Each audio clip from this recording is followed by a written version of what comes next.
আল্লাহ সুবহানাহু ওয়া তাআলা হযরত সুলাইমান আলাইহিস সালামকে দিয়েছিলেন এক বিশেষ মূল্যবান দান, নবুয়তের মর্যাদা ও রাজ্যের দায়িত্ব। তিনি শুধু মানুষদের রাজা ছিলেন না, বরং জিন, পশু পাখি, বাতাস, এমনকি গাছপালার উপরও তার শাসন চলত। সুলাইমান আলাইহিস সালামের সেনাবাহিনী ছিল সবচেয়ে বড়, সবচেয়ে অনন্য, কারণ তার বাহিনীতে মানুষ, জিন আর পশু পাখি একত্রে সংগঠিত থাকত। আল্লাহ তাকে এমন শক্তি ও ক্ষমতা দিয়েছিলেন যা অন্য কোনো নবীর ভাগ্যে জোটেনি। একদিন সুলাইমান আলাইহিস সালাম তার বিশাল সেনাবাহিনী নিয়ে এক দেশের দিকে অগ্রসর হচ্ছিলেন। তিনি তার বাহিনীকে সাজিয়ে সামনে নিয়ে যাচ্ছিলেন। মানুষ বাহিনী, জিন বাহিনী আর পশু পাখি বাহিনী সবাই দলে দলে সুশৃঙ্খলভাবে হাঁটছিল। পাহাড়ের উপত্যকার কাছে পৌঁছানোর সময় সুলাইমান আলাইহিস সালামের দৃষ্টি পড়ল একটি ছোট্ট উপত্যকার উপর। সেই উপত্যকায় অসংখ্য পিঁপড়ার বসবাস ছিল। হাজার হাজার পিঁপড়া তাদের গর্তে গর্তে ছুটাছুটি করছিল। তাদের মধ্যে একজন ছিল পিঁপড়াদের রাজা, যে অন্যদের রক্ষা করার দায়িত্বে ছিল।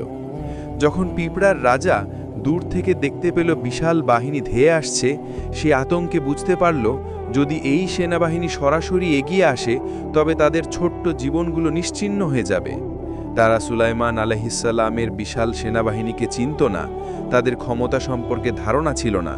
তাই পিঁপড়ার রাজা হুঁশিয়ারি উচ্চারণ করল, হে আমার গোত্রের পিঁপড়ারা, তাড়াতাড়ি তোমরা নিজেদের গর্তে ঢুকে যাও, আশ্রয় নাও, কারণ সুলাইমান ও তার সেনাবাহিনী এগিয়ে আসছে। তারা হয়তো তোমাদের চূর্ণ বিচূর্ণ করে ফেলবে, কারণ তাদের চোখে তোমরা ধরা পড়বে না, তোমাদের এত ছোট্ট দেহ তারা দেখতে পাবে না। এই ঘোষণা মুহূর্তেই সমস্ত পিঁপড়াদের মধ্যে আতঙ্ক ছড়িয়ে দিল। হাজার হাজার পিঁপড়া দৌড়ে তাদের গর্তে লুকিয়ে গেল। তারা একে অপরকে ঠেলাঠেলি করে দ্রুত আশ্রয় নিতে লাগল। পিঁপড়ার রাজার কণ্ঠে দায়িত্ব ও উদ্বেগ ছিল। সে জানত আল্লাহর পক্ষ থেকে সুলাইমান আলাইহিস সালামের উপর দান রয়েছে, কিন্তু সাধারণ প্রাণী হিসাবে তারা এতটা জানত না। তারা কেবল নিজের নিরাপত্তার কথা ভাবল। অন্যদিকে সুলাইমান আলাইহিস সালামের কাছে আল্লাহ এক বিশেষ দান করেছিলেন। তিনি প্রাণীদের ভাষা বুঝতে পারতেন। তিনি যখন পিঁপড়ার রাজার সেই কথা শুনলেন, তখন তার মুখে কোমল হাসি ফুটে উঠল।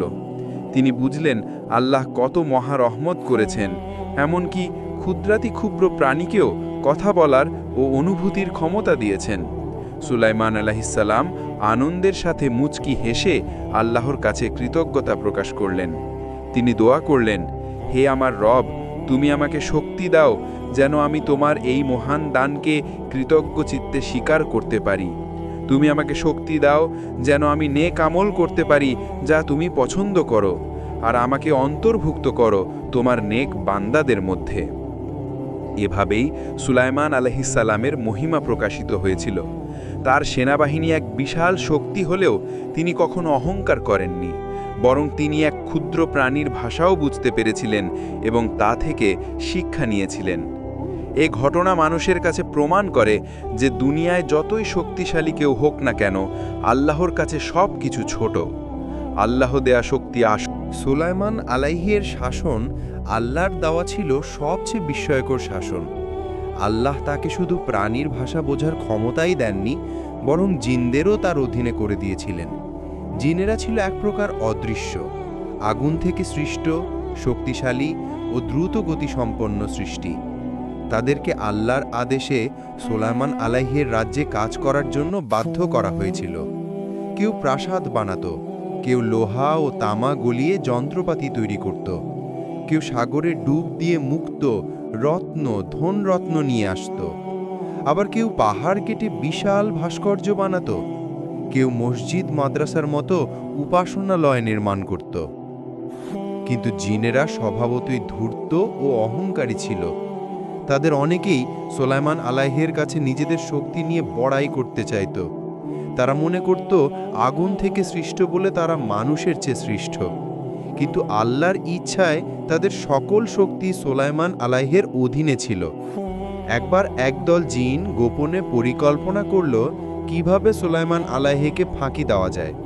তারা ভাবল তার চোখ ফাঁকি দিয়ে রাজকীয় ভাণ্ডার থেকে কিছু ধনরত্ন চুরি করে নেবে, অথবা কোনো স্থাপনা বানানোর কাজে অলসতা করবে।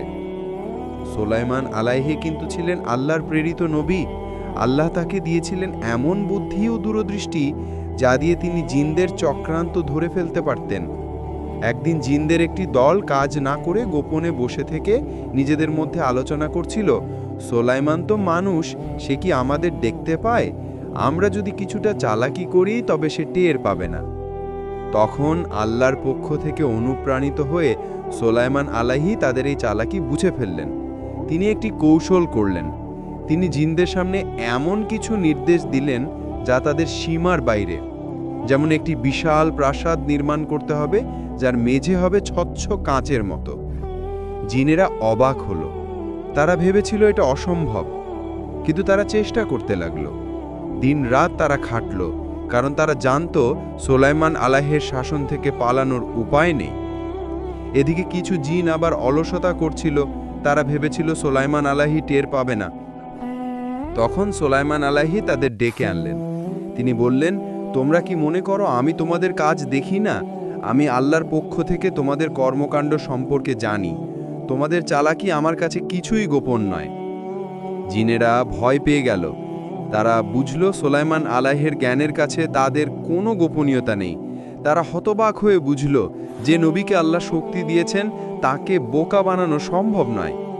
সুলাইমান আলাইহি তাদের সতর্ক করলেন, তোমরা যদি আদেশ অমান্য করো তবে আল্লাহর শাস্তি তোমাদের ওপর নেমে আসবে। আমি তোমাদের কষ্টের শাস্তি থেকে বাঁচাতে পারবো না, তাই তোমরা সততার সাথে কাজ করো।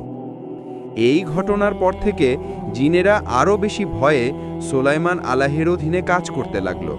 তারা জানল আল্লাহর নবীকে প্রতারণা করা যায় না।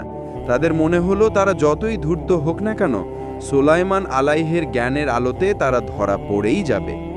তবে এ গল্পে আরেকটি শিক্ষা আছে। সুলাইমান আলাইহি শুধু ভয় দিয়ে জিনদের শাসন করতেন না, বরং ন্যায় বিচার ও নরম ব্যবহারও করতেন। যারা নিষ্ঠার সাথে কাজ করত তিনি তাদের প্রশংসা করতেন। জিনদের ধূর্ততা ভেঙে দিয়ে সুলাইমান আলাইহিসসালাম তাদেরকে কঠোর শাসনের মধ্যে রাখলেন। কিন্তু তার শাসন ছিল কেবল ভয়ের উপর ভিত্তি করে নয়, বরং ন্যায় বিচার, রহমত ও আল্লাহর প্রতি ভক্তির আলোকে পরিচালিত। তার পুরো রাজ্য আল্লাহর আদেশে চলত, যেখানে প্রতিটি প্রাণী, মানুষ, জিন, পশু পাখি সুশৃঙ্খলভাবে তার নির্দেশ মানত। একদিন তিনি তার সেনাবাহিনী নিয়ে আবার এক যাত্রায় বেরোলেন। সেই যাত্রার উদ্দেশ্য ছিল একটি প্রাসাদ নির্মাণের তত্ত্বাবধান করা। প্রাসাদটির ভিত্তি হতে যাচ্ছিল কাঁচের মতো স্বচ্ছ মেঝে, যার নিচে প্রবাহিত হবে পানি। এটি আল্লাহর এক নিদর্শন হিসেবে নির্মিত হচ্ছিল, যাতে মানুষ বুঝতে পারে আল্লাহ কিভাবে প্রকৃতির ওপর পূর্ণ নিয়ন্ত্রণ রাখেন। জিনরা, যারা ভেবেছিল তারা অলসতা করতে পারবে, এবার প্রাণপণ কাজ করতে লাগলো। তারা দিন রাত খেটে স্বচ্ছ কাঁচ বানালো, পাহাড় কেটে মার্বেল বের করলো, নদী থেকে মূল্যবান রত্ন তুলে আনলো। প্রতিটি ধাপেই সুলাইমান আলাইহিসসালাম তাদের তদারকি করতেন। তিনি বুঝতেন যদি তারা আবার অলসতা করে তবে নির্মাণ কাজ অসম্পূর্ণ থেকে যাবে। এদিকে পিঁপড়ের ঘটনার পর সুলাইমান আলাইহিসসালাম আরও বেশি করে আল্লাহর কাছে কৃতজ্ঞতা প্রকাশ করতে শুরু করলেন। তিনি বুঝলেন আল্লাহর দেয়া জ্ঞান ছাড়া মানুষ কিছুই নয়।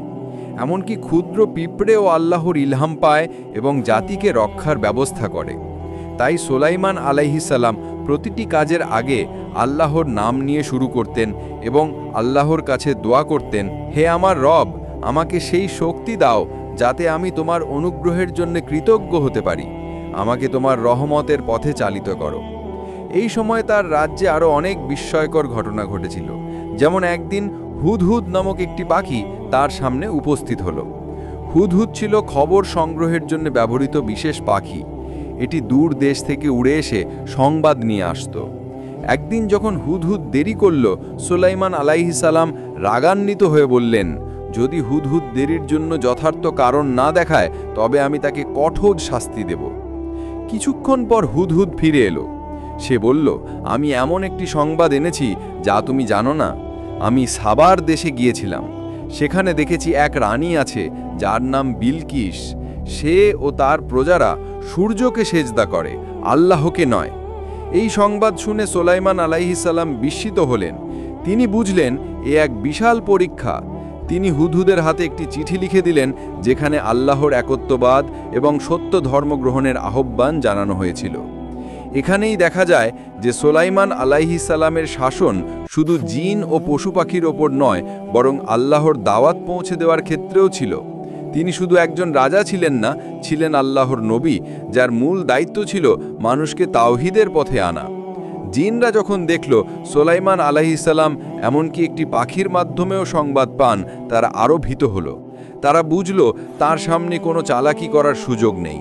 যদি একটি ক্ষুদ্র পাখিও দূর দেশের গোপন সংবাদ নিয়ে আসতে পারে, তবে তাদের প্রতারণা চিরকাল ধরা পড়বেই। অন্যদিকে পিঁপড়েরা তখন নিজেদের নিরাপদ গর্তে বাস করছিল।